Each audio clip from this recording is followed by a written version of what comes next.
Hi, it's Steve. Today we'd like to show you how to replace the adjustable toe plate on your dishwasher.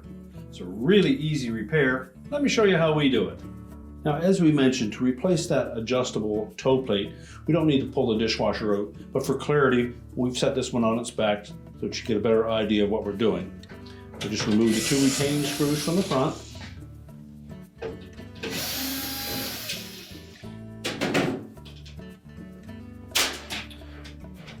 You can simply slide the adjustable portion out and discard it.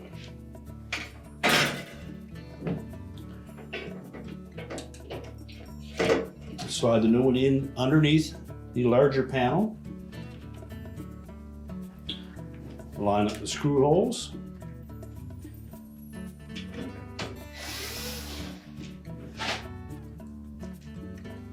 And when reattaching these mounting screws, we'll want to make sure that we center that larger metal panel equally from side to side, with the dishwasher firmly in place in your cabinets and attached to the bottom of your countertop.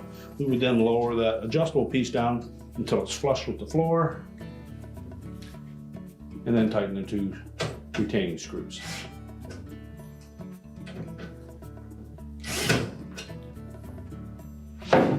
With the toe plate properly adjusted and the screws tightened, your repair is complete.